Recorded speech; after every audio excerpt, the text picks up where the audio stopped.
साथ सहमत कलाम देना चाहता हूँ कि हरीफ शब हूँ, दिले दाग दाग वाला हूँ, मैं सारे शहर में तन्हा चराग वाला हूँ, जहाँ गिरेंगी वहीं आशियाँ बनाऊंगा, मैं बिजलियों से ज्यादा दिमाग वाला हूँ। जनाब मोहतरम अकबरुद्दीन अली जी।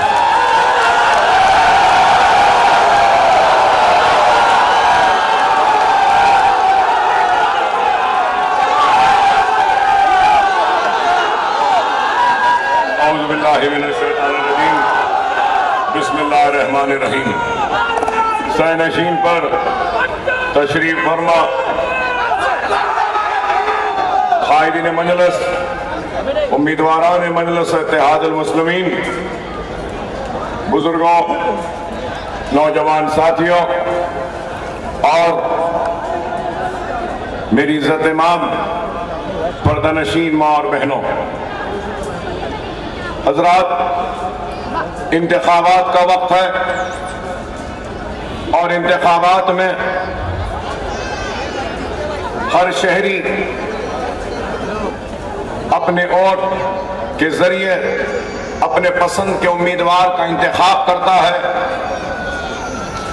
और उसको अपना नुमाइंदा बनाकर ऐवान में भेजता है, ताकि वह ऐवान में जाकर उसके दुख, उसकी तकलीफ, उसके मसाइल के ऊपर आवाज उठाए और न सिर्फ आवाज उठाए बल्कि उसके मसाइल को हल करने की कोशिश करे, जिद्दोजहद करे। और 70 बरस की हिंदुस्तान की आजादी की तारीख में कई इंतखाबात आए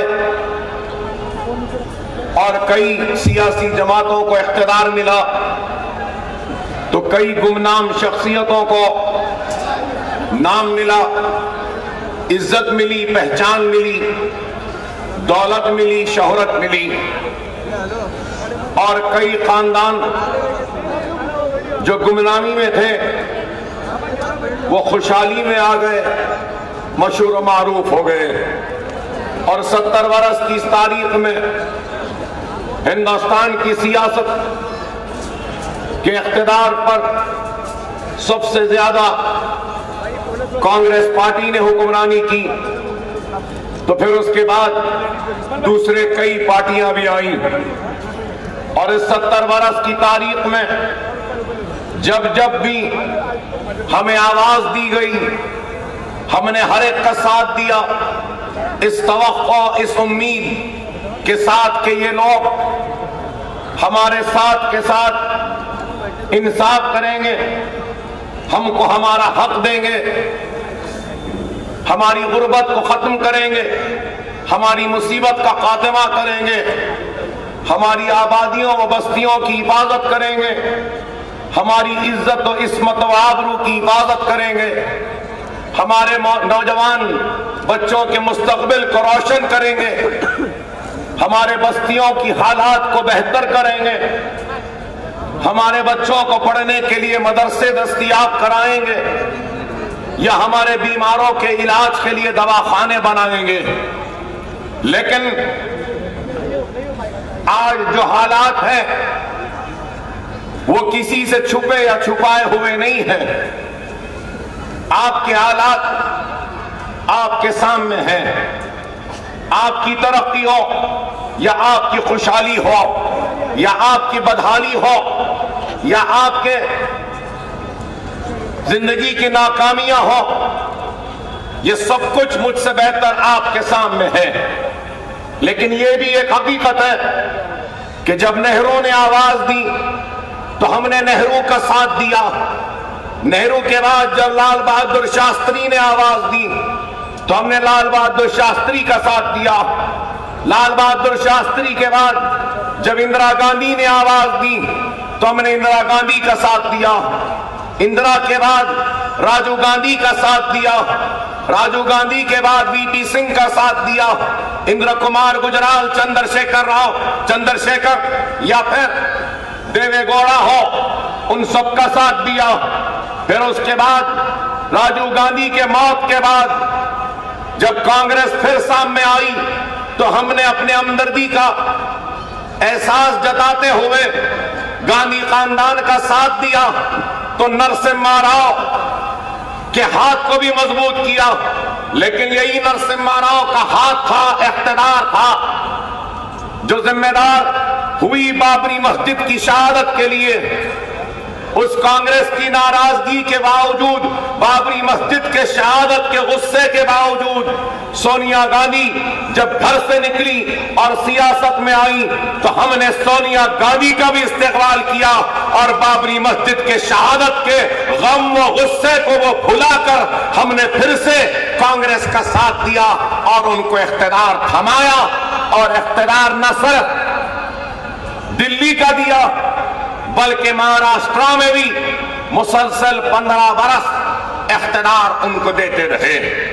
लेकिन सवाल यह है कि 70 बरस की इस तारीख में चाहे कोई भी रिपोर्ट उठाकर देख लीजिए, चाहे इंदिरा गांधी के दौर में बना वो कमीशन जिसका नाम गोपाल सिंह कमीशन था, चाहे वो मनमोहन सिंह के दौर में बना कमीशन सच्चर कमेटी हो, या फिर रंगनाथ मिश्रा हो, या फिर कुंडू कमेटी हो, या महाराष्ट्र में बनाया गया महमूदुर रहमान कमेटी क्यों ना हो, हर रिपोर्ट में यही बात कही गई और यही लिखा गया कि सबसे पीछे, सबसे पिछड़ा हुआ, सबसे कमजोर जिंदगी के हर शोबे हयात में अगर कोई है तो वह हिंदुस्तान की सबसे बड़ी अक़लियत मुसलमान है। लेकिन सवाल यह पैदा होता है, कमीशंस तो बनते रहे, रिपोर्ट्स तो आते रहे, लेकिन रिपोर्ट्स पे एक्शन टेकन क्या हुआ? अगर रिपोर्ट्स पे एक्शन लिया जाता, रिपोर्ट्स और फाइंडिंग्स पर अगर अमल होता तो क्या ये दिन हमको देखना पड़ता? ये एक सवाल है। आज मजलिस इत्तेहाद अल-मुस्लिमीन अगर आपके दरमियान में आई है तो मैं अपने तकरीर के इब्तिदा में ये बात कहना चाहता हूं कि मजलिस इत्तेहाद अल-मुस्लिमीन मजहब के नाम की सियासत नहीं करती, ना ही मजहब के नाम पर वोट हासिल करने के लिए आई है, बल्कि मजलिस इत्तेहाद अल-मुस्लिमीन मजहब के नाम पर 70 बरस से हुई नाइंसाफी पर आवाज उठाने आई है। हम मजहब के नाम की सियासत नहीं, लेकिन मजहब के नाम पर जो हमको हमारे हक से महरूम रखा गया उस पर आवाज उठाने आई है। जो हमारे साथ नाइंसाफी हुई है उस पर आवाज उठाने आई है। आज मजलिस इत्तेहाद अल-मुस्लिमीन इन मसाइल को उठाती है तो लोग मजलिस पर इल्जाम लगाते हैं और कहते हैं कि ये वोट काटने आए हैं, बीजेपी के एजेंट बनकर आए हैं और सेक्युलर वोट की तकसीम के लिए आए हैं। अरे सेक्युलरिज्म की बात करती रही है कांग्रेस एनसीपी, सेक्युलरिज्म के नाम पर वोटों को हासिल करती रही। लेकिन मैं पूछना चाहता हूं, 70 वर्ष के इस सेक्युलर लोगों की हुकूमत में हमको क्या मिला, हमने क्या खोया? आज ये सवाल हम करते हैं तो उनके पास कोई जवाब नहीं। तालीम के मैदान में सबसे पीछे अगर कोई है तो वह हिंदुस्तान की सबसे बड़ी अक़लियत मुसलमान है। रोजगार के मैदान में देखते हैं तो सबसे पीछे अगर कोई है तो वह हिंदुस्तान की सबसे बड़ी अक़लियत मुसलमान है। बस्तियों में, आबादियों में बुनियादी सहूलतों से महरूम अगर किसी की बस्तियां हैं तो वो मुसलमानों की बस्तियां हैं। हिंदुस्तान में कहीं पर भी चले जाओ, पूछने की जरूरत नहीं है, बस्तियों की हालात को देखकर, गंदगी को देखकर, खुले मोहरियों को देखकर, मासूम बच्चों को खेलता हुआ देखकर और वहां की जुबू हाली, वो खस्ता हाली और गंदगी को देखकर आसानी से ये जाना जा सकता है कि ये किसी और की बस्ती नहीं, ये मुसलमानों की बस्ती है। तो ये नाइंसाफी क्यों? सेकुलरिज्म की बात करते रहे। 70 वर्ष की आजादी की तारीख में 50,000 फिसादात के जरिए हमारे बस्तियों को लूटा गया, हमारी आबादियों को खाक की ढेर में तब्दील किया गया, हमारे आशियानों को जलाया, हमारे खेतरियों को उजाड़ा, हमारी इस्मत और आबरू को लुटाया। क्या इस बात से कोई इनकार कर सकता है कि 50,000 फिसादात के जरिए हमको तबाह बर्बाद नहीं किया गया? कभी भिवंडी जलता है तो कभी मुंबई जलता है, कभी आगरा जलता है तो कभी अजमेर जलता है, कभी फिरोजाबाद जलता है तो कभी मुरादाबाद जलता है, कभी रोड किला जलता है तो कभी हाशिमपुरा होता है, कभी मलियाबाद होता है तो कभी हैदराबाद में फिसाद होता है। अरे हिंदुस्तान का कोई चप्पा ऐसा नहीं बचा। और मैं तो यह कहूंगा कि अल्लाह अगर इस कंकर को जबान देगा तो कंकर गवाही देगी और शहादत देगी कि हाँ, मुझ पर मुसलमान का खून मिला था। इतने फिसादात, इतनी तबाही और बर्बादी। फिर आज सेकुलरिज्म की बात करते हैं। क्यों? क्या हमारा खून खून नहीं? क्या हमारी बस्तियां बस्तियां नहीं? क्या हमारा सुहाग सुहाग नहीं? क्या हमारी मां बहन की कोख क्या कोख नहीं? यही सवाल लेकर हम आए हैं तो इनको बुरा दिखता है। अरे मजलिस इत्तेहाद अल मुस्लिमीन आज आपके सामने आई है तो ये सेकुलर कुव्वतें ये समझते थे कि यहां पे बीजेपी है एक तरफ और शिवसेना है, ये कहीं नहीं जाने वाले। हमारी मजबूरी थी कि हम इनको वोट देते रहे। सेना या बीजेपी को तो नहीं दे सकते ना, तो इनको मालूम था कि ये इनको नहीं देते तो किसको देंगे? हमको देंगे। लेकिन आज मजलिस आई है तो आज मजलिस इन सेकुलर ताकतों से सवाल कर रही है और उनके पास हमारे सवालात का जवाब नहीं है। 15 वर्ष कांग्रेस एनसीपी का इख्तियार, कितनी लड़कियां ग्रेजुएट निकलती हैं बताइए मुझे? 100 लड़कियां ग्रेजुएट होती हैं तो उसमें से 1.4% मुसलमान लड़कियां होती हैं। 100 लड़के ग्रेजुएट होते हैं तो महाराष्ट्र में 2.4% मुस्लिम लड़के ग्रेजुएट होते हैं। स्कूल से ड्रॉप आउट का लेवल करीब 60% है। कस्टोडियल डेथ कांग्रेस एनसीपी के दौर में 334, जिसमें से 224 बच्चे मुस्लिम थे। 10 वर्ष कांग्रेस के दौर में 200 बेकसूर मुस्लिम बच्चों को दहशतगर्दी के नाम पे गिरफ्तार किया गया। 1998 से लेकर 1992 से लेकर 2008 तक आपको सुन के हैरत होगी कि 1192 कम्युनल राइट्स हुए महाराष्ट्र में। आपसे यह भी बताऊं कि आज इन फिसादात के जरिए आज आप बताइए आईएएस कितने मुसलमान, आईपीएस कितने मुसलमान, आईएफएस आईआरएस कितने मुसलमान, कितनों के पास राशन कार्ड है? मुंबई की पर कैपिटा इनकम 15,000 है तो दिंदोशी के रहने वाले मुसलमानों की पर कैपिटा इनकम 3,500 है। तो गोवंडी के रहने वाले मुसलमानों की पर कैपिटा इनकम 1,000 रुपये है, उससे कम है। अरे आप बताइए, आज हम ये सवालात लेकर आए हैं तो इनको बुरा दिखता है।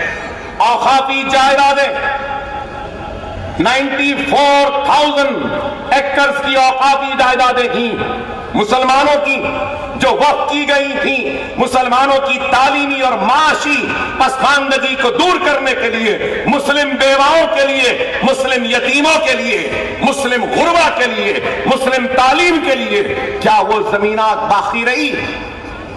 कहां गई वो जमीनात?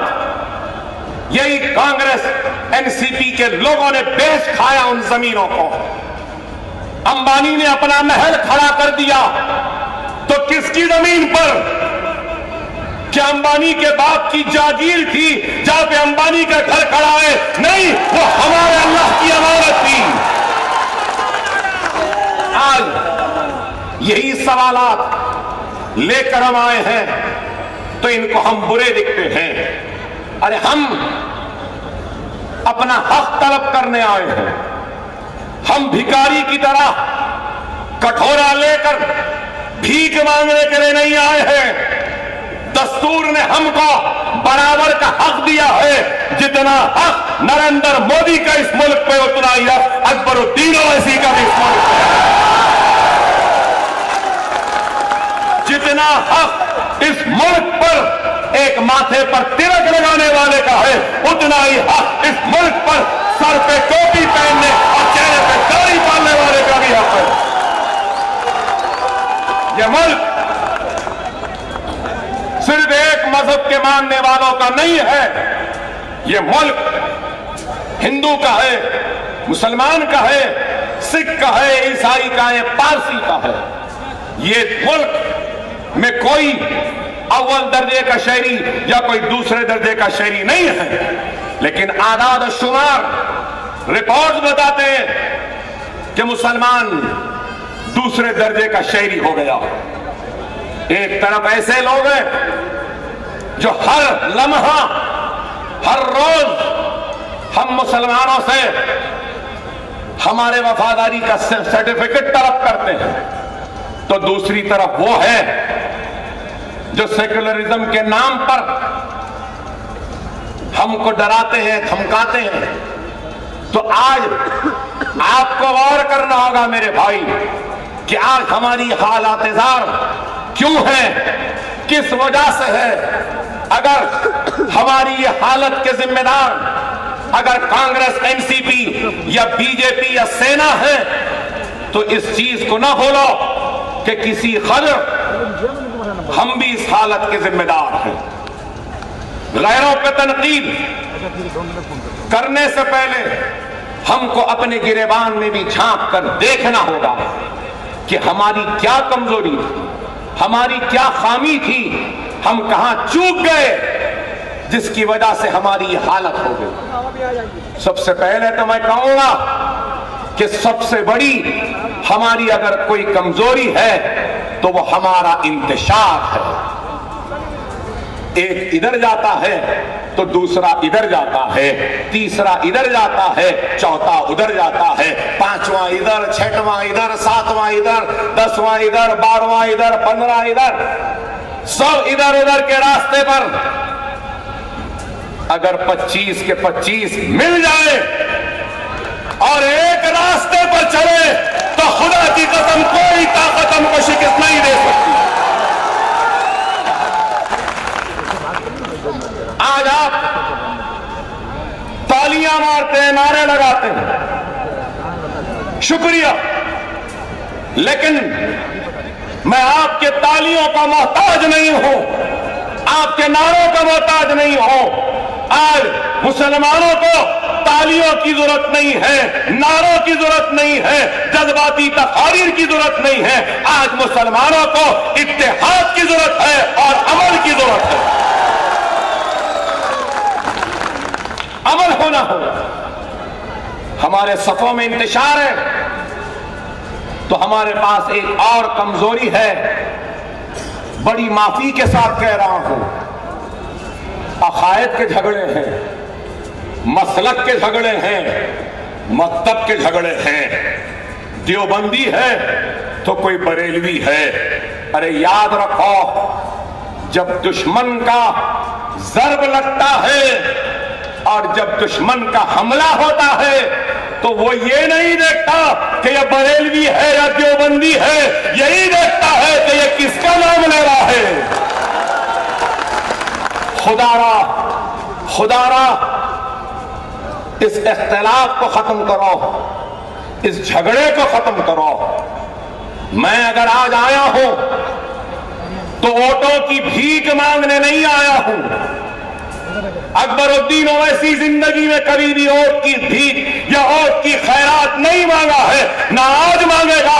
अगर आया है तो ये इत्तेहाद का भिखारी बनकर आया हो, इत्तेहाद की खैरात मांगने आया हो। हाथ फैलाए ये अकबर ओवैसी अपने भाइयों बहनों के सामने भिखारी बनकर तुम्हारे इत्तेहाद की खैरात की भीख मांगता है, और कुछ नहीं। हम मुत्तहिद हो जाएंगे, मुनज़्ज़म हो जाएंगे, तो याद रखो इस मुल्क के मुक़द्दर के मालिक बन सकते हैं। आप बोलेंगे अकबर साहब हम कैसे मुक़द्दर के मालिक बनेंगे? अरे जाओ नौजवानों, इलेक्शन कमीशन ऑफ इंडिया के साइट पर जाओ, जाकर देखो 2014 पार्लियामेंट के इंतखाबात में कितने वोट बीजेपी ली? 31%। ये तो सुने पड़े होंगे ना, 31%। 31% वोट परसेंटेज को वोटों में तब्दील करो। देखो इलेक्शन कमीशन ऑफ इंडिया के साइट पे बीजेपी कितने वोट ली, कांग्रेस कितने वोट ली, नंबर ऑफ वोट्स, तो आपको दिखाई देगा कि बीजेपी नरेंद्र मोदी 17 करोड़ वोट लिए, बीजेपी 17 करोड़ वोट ली। 17 करोड़ वोट लेकर गुजरात को जलाने वाले मासूम गरीब हिंदुस्तानियों की इज्जतों इस्मतों को लुटता हुआ तमाशाई बनकर देखने वाले एहसान जाफरी को जिंदा जलता हुआ देखने वाले, नरोड़ा पाटिया में हमारे कत्ल होता हुआ तमाशाई बनकर देखने वाले उस वक्त का चीफ मिनिस्टर वजीर आजम हिंदुस्तान बन जाता। 17 करोड़। मैं यहां खड़े मेरे भाइयों से पूछूंगा, हम इस मुल्क में कितने हैं? जोर से बोलो, कितने? वो 17 करोड़ लेकर वजीर आजम हो सकता है, और हम इतने करोड़ लेकर क्या अपनी आवाज को नहीं बुझा सकते?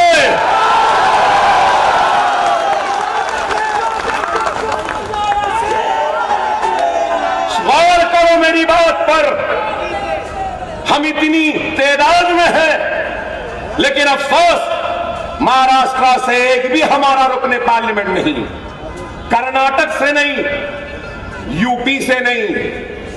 हमारी क्या आवाज है? अरे गौर करो, अगर हम मुत्तहिद हो जाएंगे ना, बेशक दिल्ली का तख्त हमारा नहीं है, लेकिन खुदा की कसम अगर हम मुत्तहिद हो जाएंगे तो दिल्ली के तख्त पर कोई भी नहीं बैठ सकता जब तक हम उसकी इजाजत न दें। हमारे मर्जी के बगैर कोई दिल्ली के तख्त पे न बैठ सकेगा, न हुकूमत कर सकेगा, बशर्ते ये कि इत्तेहाद होनी चाहिए। और आज यही इत्तेहाद हमारे पास नहीं है, यही इत्तेहाद की कमी है। दियानतदार, ईमानदार, मुखलिस रहनुमाओं की कमी है। अरे आज इतना मजमा आया है मुझे सुनने के लिए, तो क्यों आया है? अरे इस मजमे में से एक भी आदमी उठकर कह दे कि किसी को हमने एक पैसा दिया है यहां आने के लिए, तो मैं अपनी तकरीर को रोक कर चला जाऊंगा। क्या दिया हमने कुछ पैसा आपको? फिर ये क्या बात है? ये कौन सी मोहब्बत है? ये कैसा रिश्ता है? अरे ये मोहब्बत है, रिश्ता है तो हमारे आका के उम्मती होने का रिश्ता है।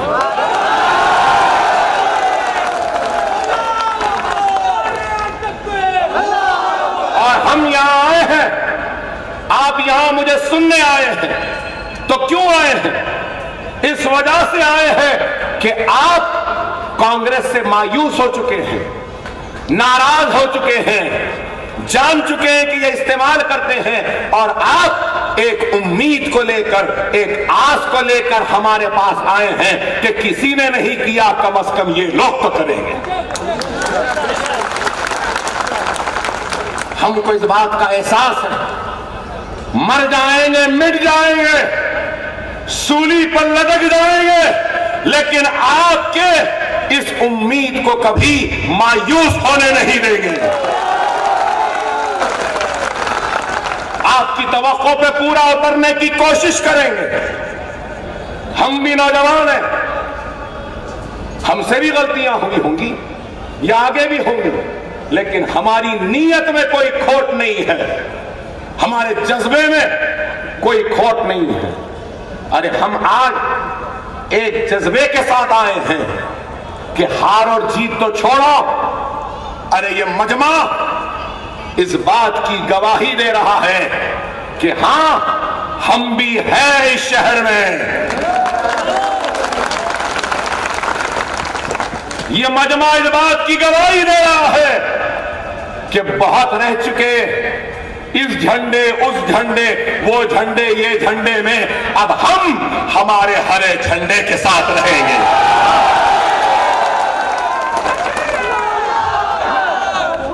आज आपसे मैं यही कहूंगा कि खुदारा हालात को समझिए। क्या हालात है मुंबई के तो छोड़िए, अगर हम यहां देखते हैं तो दिंदोशी में Tata institute of social sciences की स्टडीज की रिपोर्ट है कि 62.6% Muslim family below poverty line में रहती। कर्जेजात बैंक से सिर्फ 6% मिलते मुसलमान। क्या आपको मिला? किसी को कर्ज मिला? अंबानी को मिलता है, अदानी को मिलता है, जीवीके को मिलता है, जीएमआर को मिलता है, जिंदल को मिलता है, सबको मिलता है। कर्ज नहीं मिलता तो बस हम गरीब मुसलमानों। आप बताइए, graduation rate of Muslim students, मैंने मुंबई के बारे में, महाराष्ट्र के बारे में बताया, दिंदोशी में क्या है? 1.40 ड्रॉप आउट्स। 100 बच्चे स्कूल को जाते हैं तो 86 बच्चे ड्रॉप आउट होते हैं दिंदोशी में। पूरे महाराष्ट्र में 55% है, तो दिंदोशी में ड्रॉप आउट 86% है।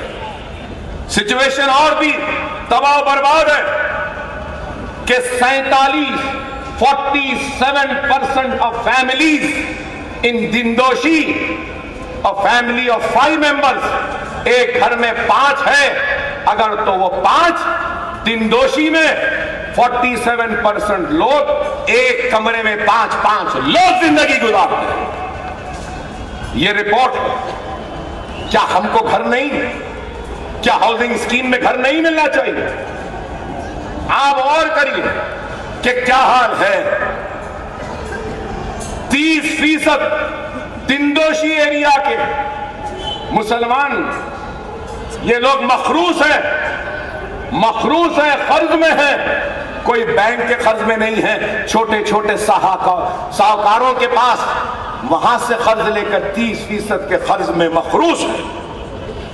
दिंदोशी में, यहां पठानवाड़ी और संजय नगर में 30% मुसलमान ऐसे हैं जिनका बैंक अकाउंट भी नहीं है।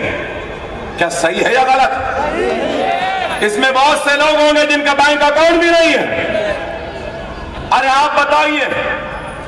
और एक बात कहूं तो लोग हैरत में आएंगे, ये प्रेस वाले अकबर ओवैसी की तकरीर में क्या गलती आती है, क्या गलत बोलते हैं, उसको पकड़ने को खड़े हैं, ढूंढने को खड़े हैं। अरे अकबर ओवैसी कोई चूड़ी का बच्चा नहीं है बाबा, कि जाल फेंका और पकड़ लिया। नहीं, अरे आप बताइए, ये लिखो ना प्रेस वालों, दिनदोशी में 87% ऑफ मुस्लिम्स के पास राशन कार्ड भी नहीं है। ये मेरे फिगर नहीं है, ये Tata institute of social sciences की रिसर्च की रिपोर्ट है राशन कार्ड आपके पास? आप बताइए, ये बातों को लेकर हम आए हैं। अरे हम क्या चाहते हैं, मैं क्या चाहता हूं? लोग बोलेंगे कि मजलिस क्या चाहती है। हम वही चाहते हैं जो इस मुल्क में हिंदुओं को मिला, वही हक मुसलमानों को भी दो। हम यही चाहते हैं। आज बीजेपी, शिवसेना हिंदुत्व, हिंदू राष्ट्र कहती है, लेकिन मैं कहता हूं ना हिंदू, ना हिंदुत्व, ना हिंदू राष्ट्र, बल्कि हमको रोटी दो, कपड़ा दो, मकान दो, यही चाहते हैं। क्या गलत है? क्या हिंदुत्व से गुर्बत का खात्मा होगा? क्या हिंदुत्व से डिमोनेटाइजेशन की वजह से नुकसान जो हुआ वो अच्छा हो जाएगा? आज बीजेपी के पास क्या एजेंडा, क्या है एजेंडा बताइए? कुछ एजेंडा नहीं है, सिर्फ हिंदुत्व, हिंदू राष्ट्र। कभी लव जहाज, कभी घर वापसी, कभी रामजादे फुलाजादे, मुसलमानों के रगों में राम का खून, कभी ये कभी वो, शरीयत को खत्म करो, ट्रिपल तलाक, क्या है ये सब बताइए? आज मुल्क को बेवकूफ बनाया जा रहा है और कोई और बेवकूफ नहीं बना रहा है, बल्कि कल जो चाय वाला था आज वजीर आजम बन गया, वो बेवकूफ बना रहा है। अब ये बोलेंगे कि चाय वाला बोले, तो मैंने कहा कल जो चाय वाला था जो आज वजीर आजम है, गलत नहीं है ना? क्या बोले? 2014 में बोले 56 इंच का सीना, 56 इंच का सीना, बोले 1 लाश गर्दन आएगी तो 10 गर्दन देंगे। अरे बाबा मिस्टर मोदी, 56 इंच के सीने से कुछ नहीं होता, 4 इंच का दिल होना चाहिए, हिम्मत होनी चाहिए।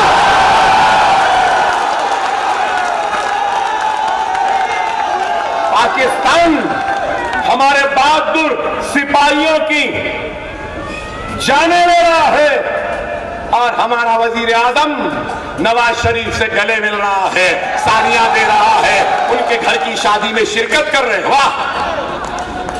फिर हमसे वफादारी का सर्टिफिकेट, कहते हैं beef ban, beef ban, beef ban, beef को बैन कर दी। कितने करोड़ों की इंडस्ट्री रुक गई, लोग बेरोजगार हो गए। नहीं, इनको गौ माता से मोहब्बत है, हर एक को है। हम किसी मजहब पे तनकीद नहीं करेंगे, ठीक है, आपका मजहब मुबारक, आपका अकीदा मुबारक, गौ माता है आपकी मुबारक, लेकिन मैं ये पूछना चाहता हूं, मेरा शिकवा, मेरी शिकायत, मेरा गुस्सा ये है कि तुमने अखलाक को क्यों मारा? मैं पूछना चाहता हूं, क्या यह गुनाह है कि अखलाक को इसलिए मारा कि उसके घर में बीफ था? क्या तुमने जाहिद और नुमान को इसलिए मारा क्या उनके पास बीफ निकला? हरियाणा में 2 बच्चियों का रेप किया और उनको मारा इस वास्ते कि वो बिरयानी जो बेचते थे उसमें बीफ था। तुमने दलितों को मारा, गोबर खिलाया, पीटा, मुसलमानों को गोबर खिलाए। अरे मैं पूछना चाहता हूं, तुम हिंदुस्तान में बीफ नहीं खाना बोल रहे, महाराष्ट्र में नहीं खाना बोल रहे, लेकिन मिस्टर मोदी 24 लाख, सुनो प्रेस वालों, 24 लाख टन बीफ इंडिया से एक्सपोर्ट होता है।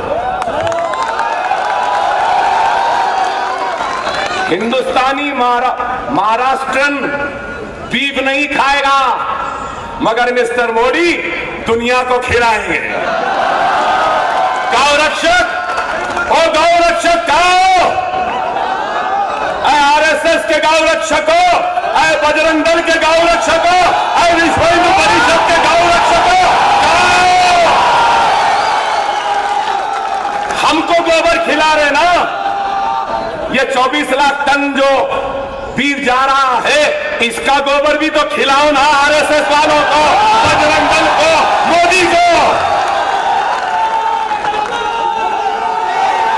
आप बताइए, आज हम ये बातें कहते हैं, हमको किसी का डर खौफ नहीं है, मरना तो बड़ा है, मरेंगे आज नहीं तो कल मरेंगे, लेकिन जब तक जिएंगे इज्जत के साथ जिएंगे, सर उठाकर जिएंगे, सर झुका के नहीं जिएंगे। आज इल्जाम लगाते मजलिस क्या करी, अरे कुछ नहीं करी होंगी भाई, कम से कम बोल तो रही है ना, है कोई बोलने वाला? याकूब मेमन की फांसी पर किसने सबसे पहले बोला मेरे भाई? क्या हक है नहीं? अरे आज भी कहता हूं, साध्वी प्रज्ञा ठाकुर को पुलिस एनआईए एनओसी देती है जमानत के लिए, मुंबई हाईकोर्ट में डालती है कि इनको जमानत दे दो, एनआईए को एतराज नहीं। साध्वी प्रज्ञा ठाकुर के नाम पर मोटरसाइकिल थी जिससे धमाका हुआ मालेगांव में। मैं आज सवाल करता हूं, साध्वी प्रज्ञा ठाकुर के लिए एनओसी जमानत दे सकते हैं, पुलिस कहती है, तो फिर रुबीना मेमन को जेल क्यों? रुबीना मेमन के नाम पे भी तो गाड़ी थी ना। इंसाफ का तराजू प्रज्ञा ठाकुर के हक में क्यों झुका हुआ है, ये मेरा सवाल है। कोई जवाब है तो दो। गोधरा के कातिलों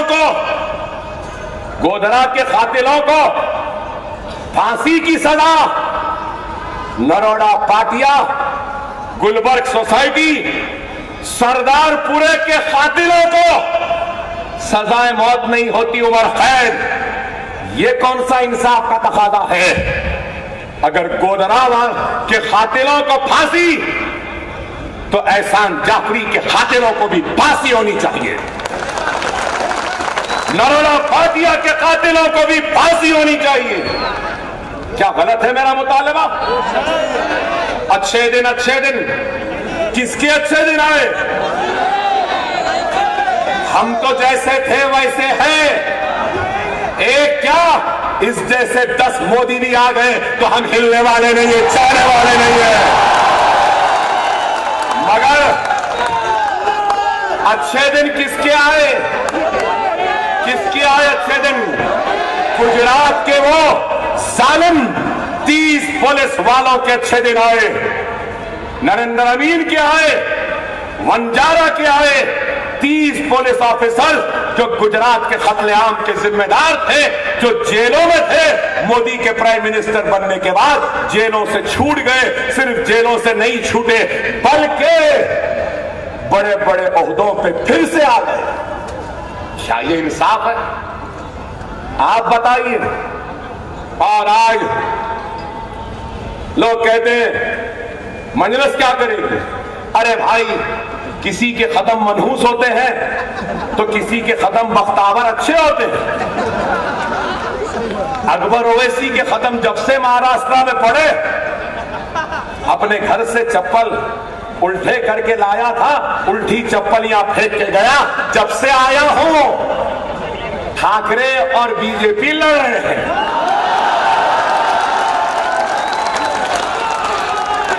लड़ रहे ना?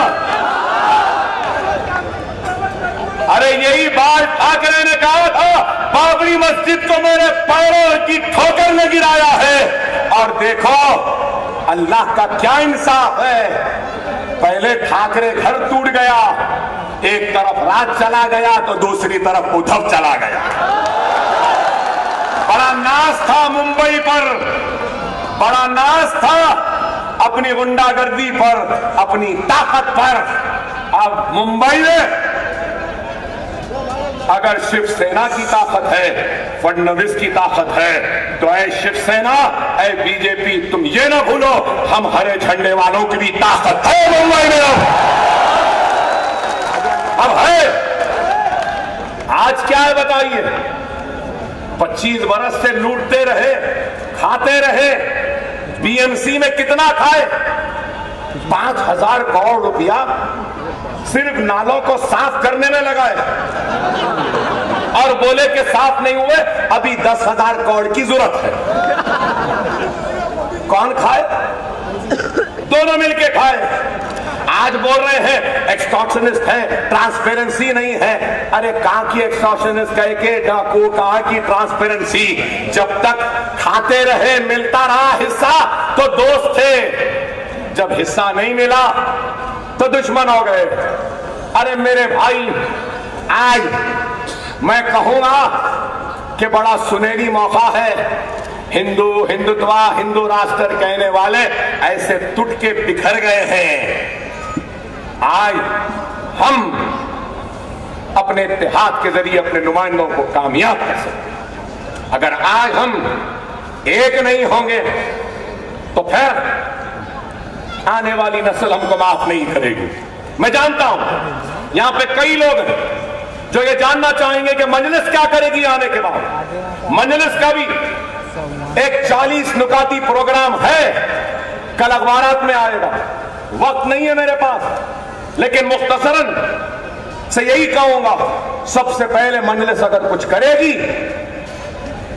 तो औकाफी जायदादों को हासिल करने की कानूनी जिद्दोजहद करेगी। मजलिस दूसरा कोई काम करेगी तो गोवंडी से वो डंपिंग यार्ड को हटाने की कोशिश करेगी। मजलिस और उसके बाद कुछ करेगी तो ओल्ड मुंबई डेवलपमेंट अथॉरिटी बनाने का मुतालबा करेगी ताकि ओल्ड मुंबई डेवलप हो सके। मजलिस दरखास्त करेगी, जिद्दोजहद करेगी कि जितने स्कूल उर्दू मीडियम या इंग्लिश मीडियम, मराठी मीडियम के हो जो बंद हो गए हैं, इनको दोबारा खोले और अपग्रेडेशन ऑफ स्कूल करे, प्राइमरी स्कूल्स को हाई स्कूल बनाए।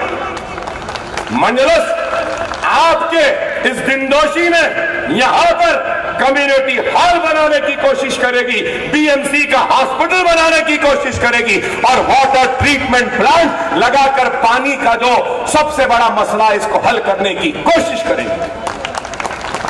इसके साथ ही साथ ओल्ड मुंबई, गोवंडी, ये जोगेश्वरी, ये दिनदोशी एरिया, इन सब एरियाज में ड्रग रिहैबिलिटेशन सेंटर्स बनाने की कोशिश करेगी। इन लोगों ने हमारे बच्चों के हाथ में कलम नहीं दिया, पढ़ने को किताब नहीं दी, खादों पर बस्ता नहीं दिया, लेकिन हाथ में एमडी ड्रग दे दिया, व्हाइटनर दे दिया, खांसी की दवा दे दी।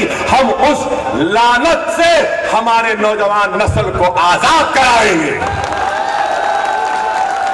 हम ये काम करेंगे। बहरहाल बहुत सी बातें हैं, मगर ये जरूर कहूंगा कि अगर इत्तेहाद होगा तो बहुत कुछ कर सकते। हैदराबाद में हमारा दवाखाना है, मेडिकल कॉलेज है, इंजीनियरिंग कॉलेज है, एमबीए है, एमसी है, आर्किटेक्चर है, बड़े बड़े 2 दवाखाने।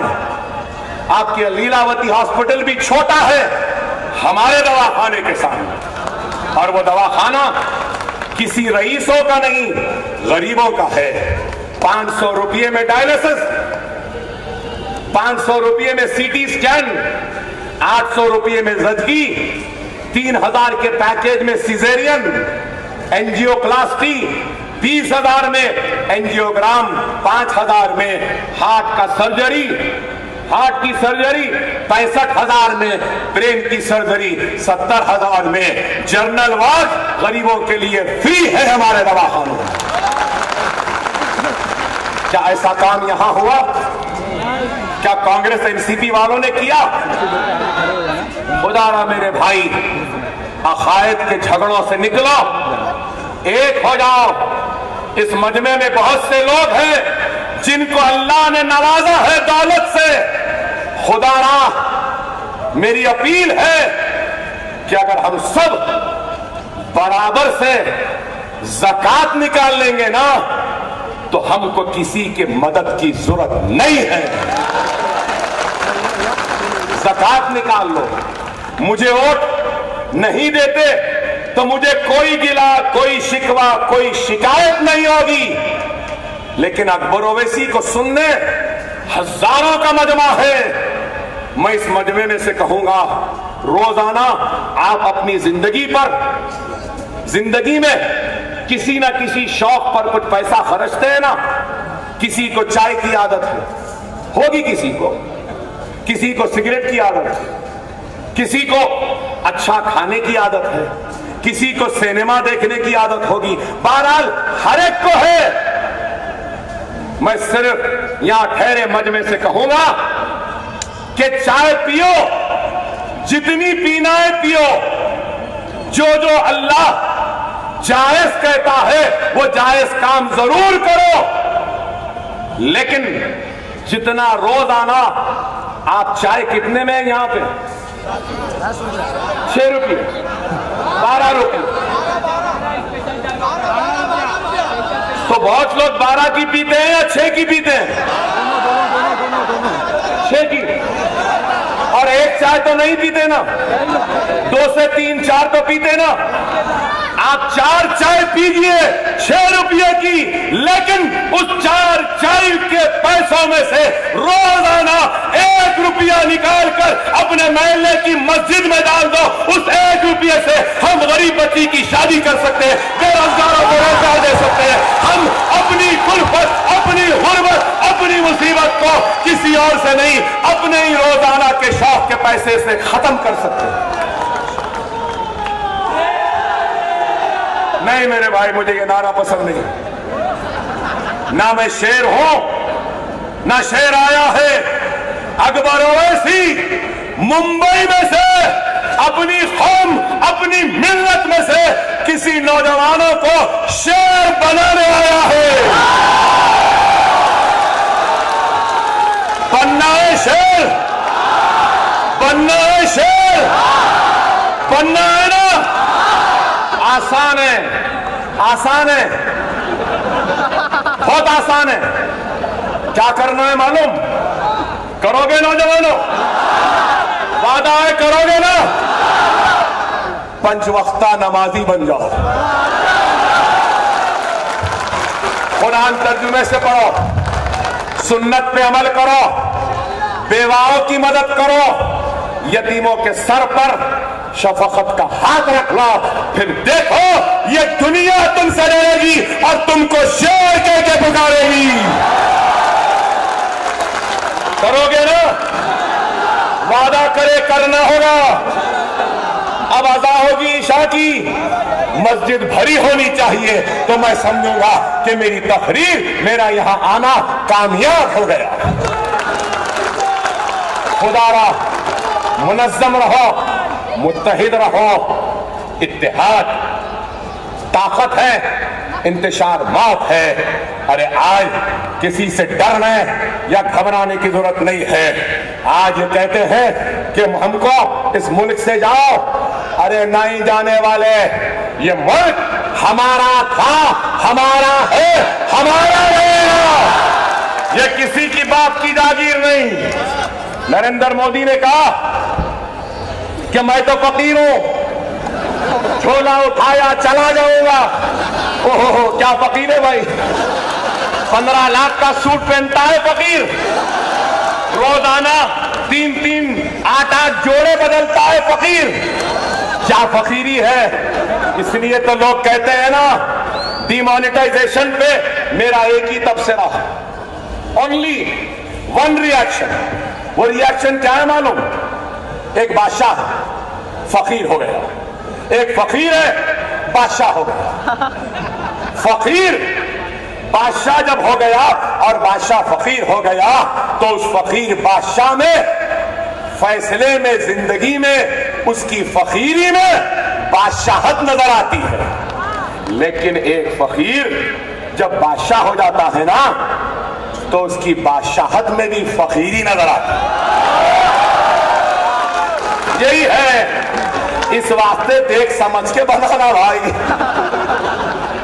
अब बोल रहे मैं हूं झोली लिया चला जाऊंगा।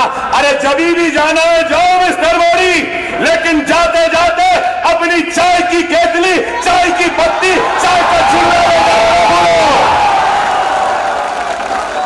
अगर भूल गए जा भी जा रहे बोलो कोरियर मैं करूंगा, डब्बा चूल्हा केतली लगा लेना कोने में बैठ के चाय चाय चाय चाय बोलते हुए। बात करें कि कड़क चाय, नरम चाय, गरम चाय, अरे चाय की जरूरत नहीं है इस मुल्क को, कड़क चाय की जरूरत नहीं है इस मुल्क को, रोजी रोटी की फिक्र है। भारत माँ कहते हैं, भारत माँ के बहादुर सिपाही सड़क पर शहादत पा रहे हैं, सड़क की हिफाजत करते करते, सर्दी में, बर्फ में, गर्मी में है। और भारत सरकार, मोदी सरकार इनको अच्छा खाना तक नहीं दे रही है। देखें ना आप, क्या अच्छा खाना, बेहतरीन खाना, साफ सुथरा खाना क्या हमारे फौजियों का हक नहीं है? मिस्टर मोदी, तुम्हारी हुकूमत अगर हमारे फौजियों को, हमारे सिपाहियों को अच्छा खाना नहीं दे सकती तो बोल दो हम मुसलमान एक वक्त का रोटी, एक वक्त के खाने से अपने पेट को काट लेंगे, 2 वक्त की खाना खा लेंगे और 1 वक्त का अनाज हम मुसलमान अपने फौजियों को दे देंगे। दे देंगे ना? दे देंगे ना? अरे आज स्वच्छ भारत, किधर का स्वच्छ, काका स्वच्छ। हिंदुस्तान बहुत अच्छा है, साफ है, सुथरा है। अगर हिंदुस्तान में सबसे बड़ी गंदगी है, कचरा है, गिलाजत है तो वो कोई और नहीं, बीजेपी, संघ परिवार, आरएसएस, शिवसेना, ये संघ परिवार है। साफ करना है तो पहले इस कचरे को साफ करो। और मंडलस आपके जरिए इसी कचरे को साफ करने आई है। मुकाबला, आखिरी जुमला, मुकाबला बीएमसी का शिवसेना बीजेपी में है। अब तक दोनों मिले हुए थे ना, अब दोनों अलग अलग लड़ रहे। सेना बोल रही मुंबई मेरा है, मोदी बोल रहा है नहीं मुंबई मेरा है। आरएसएस बोल रही है नागपुर से मुंबई हमारा है, तो मातुश्री कह रही है नहीं मुंबई हमारा है। अब इन दोनों के झगड़े में कांग्रेस कहीं पर नजर आ रही है आपको? जोर से बोलिए, कांग्रेस कहीं नजर आ रही है? एनसीपी नजर आ रही है?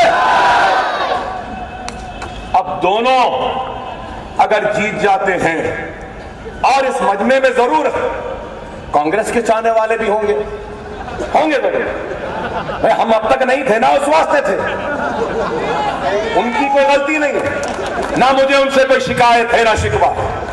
एनसीपी के भी होंगे, बेशक होंगे, क्योंकि उनको काम करना था कौम के लिए, मिल्लत की। अब यही थे, इस वजह से इनके साथ थे। समाजवादी के भी होंगे, लेकिन मेरे भाई अब आप ये फैसला करो कि अगर आप कांग्रेस एनसीपी को वोट देते हैं तो कोई फायदा है क्या? यहां मेरी मां बहन बैठी है, पर्दा नशीन, घर में चूल्हा जलाते हैं, खाना पकाते हैं। मुंबई में गुजराती, मराठी, बिहारी, उत्तर भारती, ये वो सब है ना।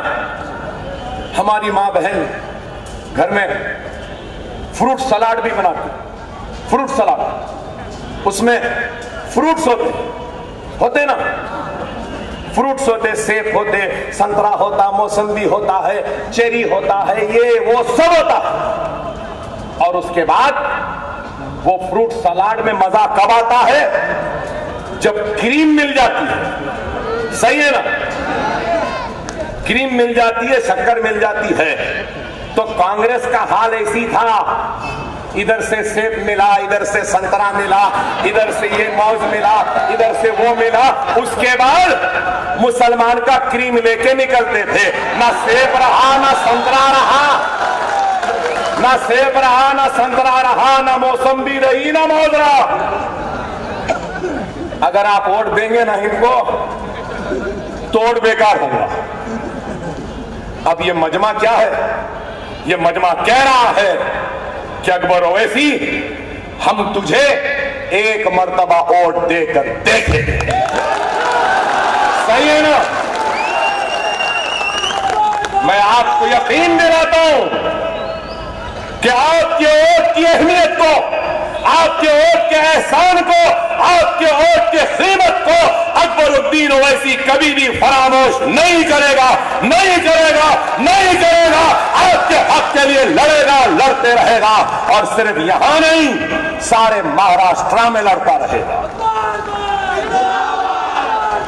आज हम कोशिश कर रहे हैं, एक भाई यूपी में है तो एक यहां है।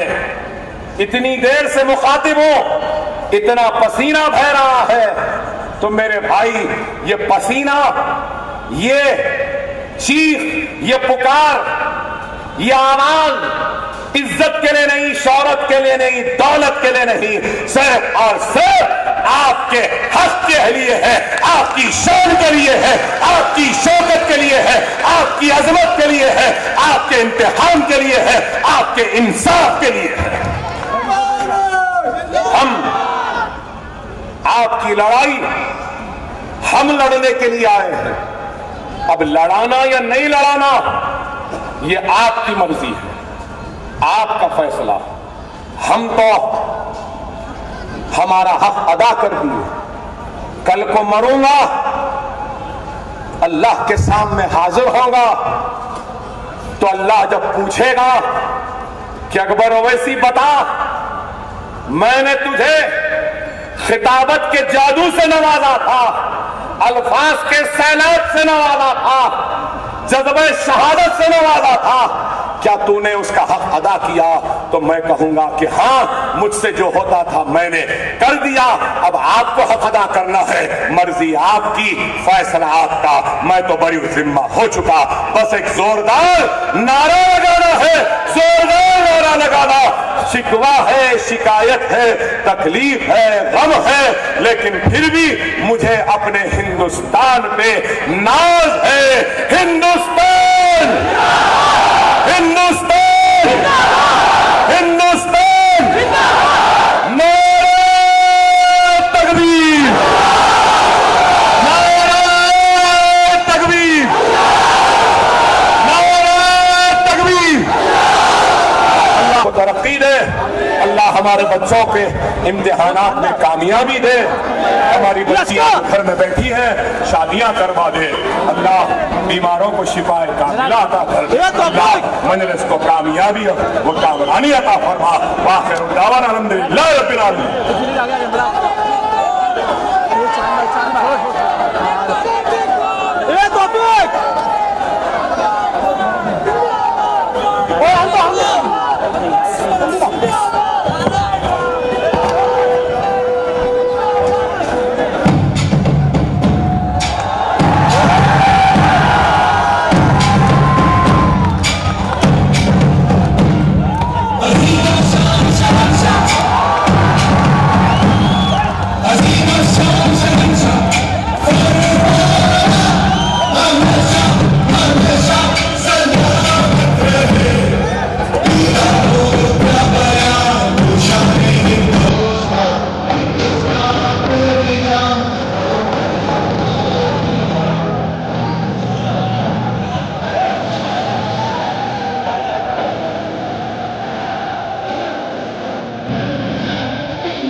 कार्यक्रम रास्ता दे दीजिए।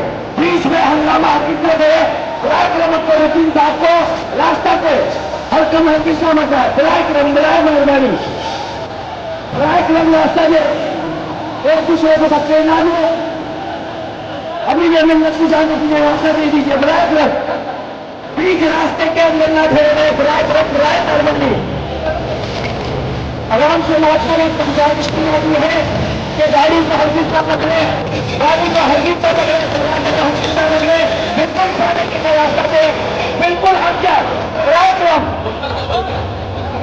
हमदर्द मोहतरम जनाब हबीब मिल्लत को जाने के लिए रास्ता दे गाड़ी के सामने ना आए गाड़ी को पकड़े ना कार्यक्रम दोस्तों के बीच में दुश्मन भी होते हैं कार्यक्रम हट जाए कार्यक्रम बड़ाए मेहरबानी हट जाए कार्यक्रम बड़ाए मेहरबानी हट जाए।